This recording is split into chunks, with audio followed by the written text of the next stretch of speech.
Hi everyone, and welcome back to Carols of Wisdom from my first No Buy year. And in this video, all I want for Christmas is you.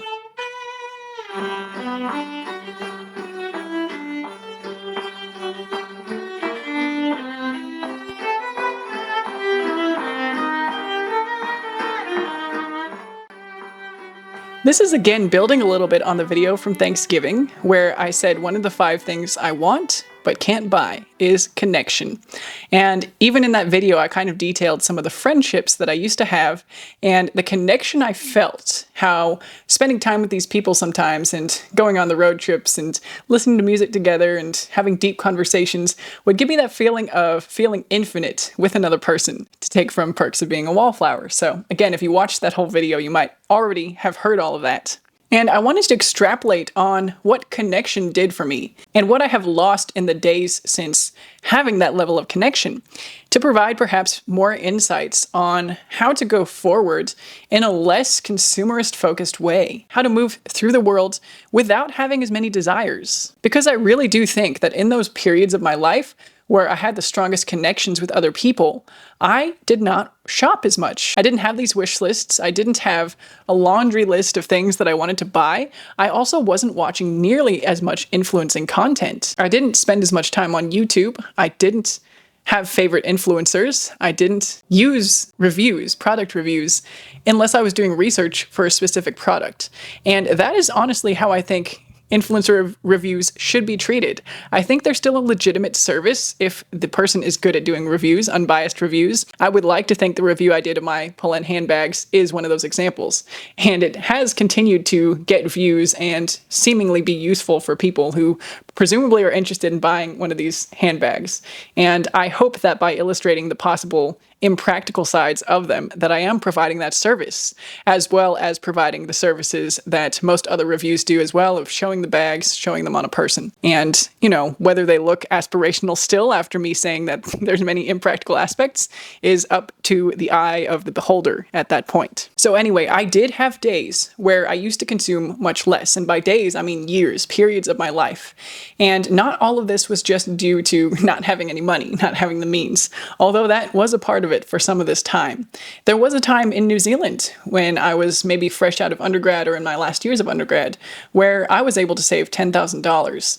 And this was from extra gig money. You know, I was able to put that straight from my bank account when I got paid into a savings account.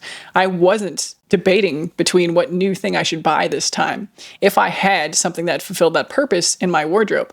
I remember a time that I bought a nice pair of red leather boots, and I did kind of contemplate that purchase for a while. They were like $200 or $300, which at the time was super expensive for me. I actually had to take them to the cobbler because one side of the boots, one, you know, left and right, the left to right boot was tight in one spot, and I had them kind of stretch it out. After wearing, I discovered it was uncomfortable in one spot, and they were able to fix it. Anyway, so I remember some expensive purchases during that time, but I wore those almost every day during the winter. So it wasn't a purchase purely of desire because I had 20 pairs of shoes and just wanted another pair. It was a purchase of necessity meets desire. So I needed to buy a new pair of boots, and I decided to get a more expensive, nice pair because I had the money at the time and thought very carefully about it and kind of mapped out my wardrobe colors even at the time and bought them very thoughtfully and took them to be maintained. So unfortunately, I no longer have those boots, but part of it is just moving countries and things like that. So, and wearing them a lot so that they actually got worn out. There were days after that, when I first moved to America, that I was very reluctant to buy any furniture. So I labeled myself a minimalist and used that to justify anybody who came and visited and saw that all I had in my room was a futon mattress on the floor. You know, I didn't have a desk or a bed frame or anything like that, nightstands, no. I just had the futon mattress, and I think there was a closet for my clothes in all of these places. So I had hangers and things like that, but I didn't have a lot of clothing. I didn't have any furniture unless it came in the apartments that I was staying in. So I labeled myself a minimalist to avoid judgment, or to at least justify any judgments that I was getting, because I didn't want to have more stuff than I could move by myself. I also didn't want to put money into having material goods that I didn't strictly need. And maybe that was a little bit extreme, but clearly I then years later, developed what I would consider a shopping problem, one that I'm still kind of trying to navigate my way out of. And I'm still the same person, right? I am the same human being with the same prior set of life experiences. And what that tells me is that I am capable of being somebody who doesn't constantly want and buy things, because I used to be like that.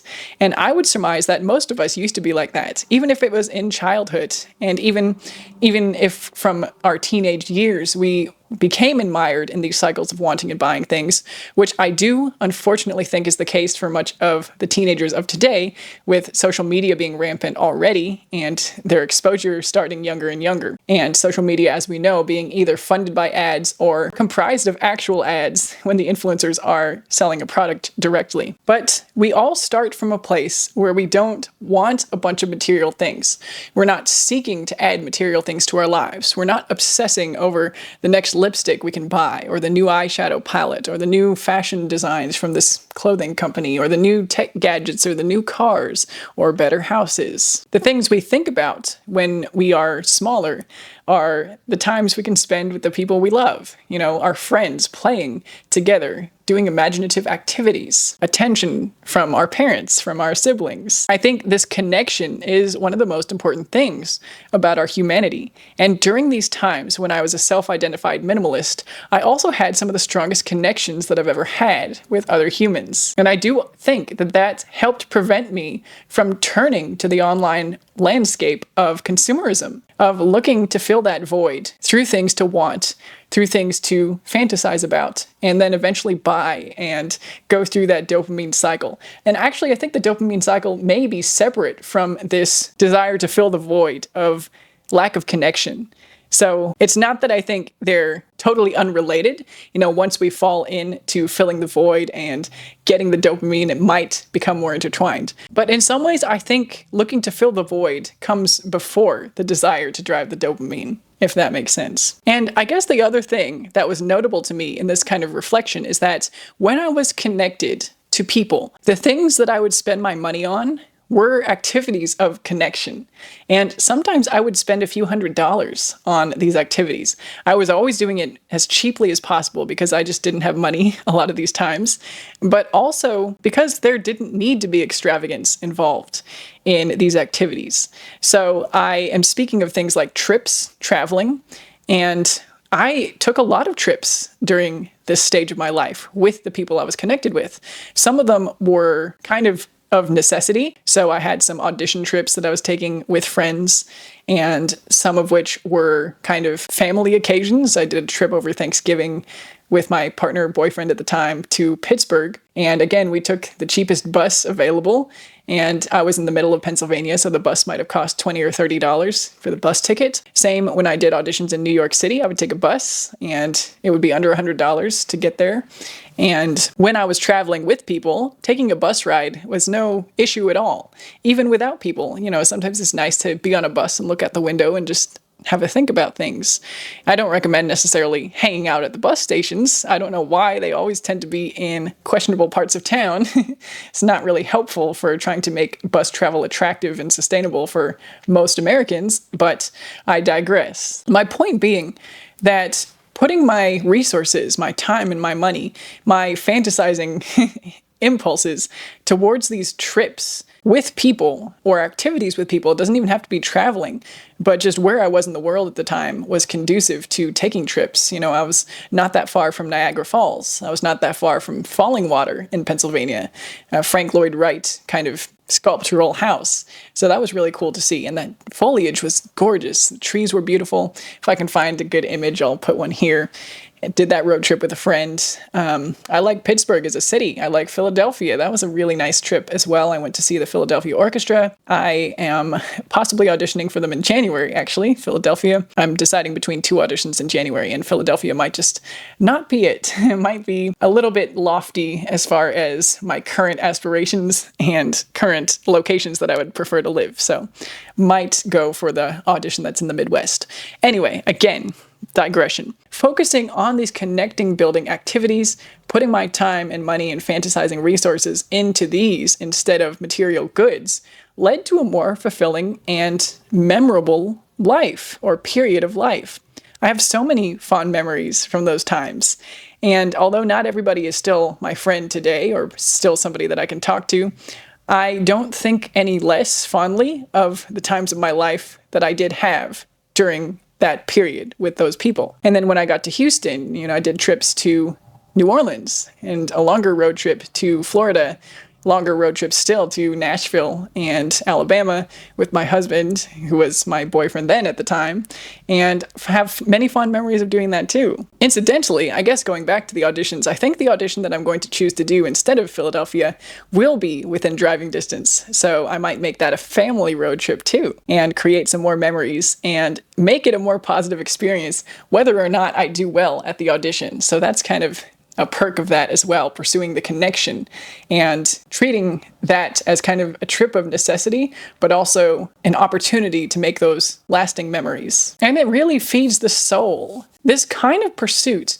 fantasizing about the trips, about the connecting activities, about the shows you can go see, about a dinner with friends or a coffee with friends or just a walk in the park that's free, no spending involved, no consumerism involved with friends.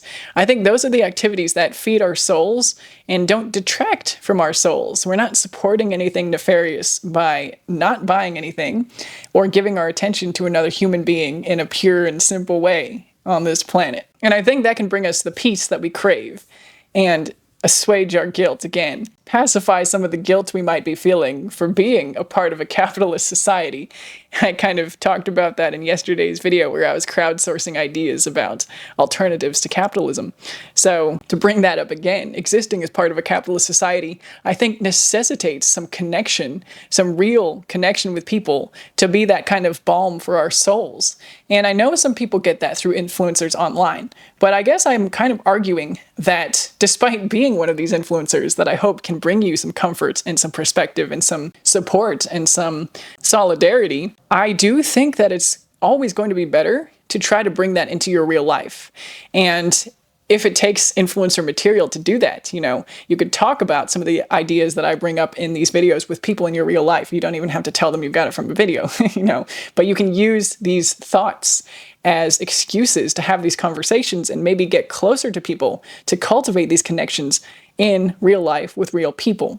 And I think you'll find, or at least I found, that it feeds the soul and makes it easier to not be constantly searching for things to want and to buy and to add and to explore in a material way. And with that, I will say bye for now, and I will see you tomorrow.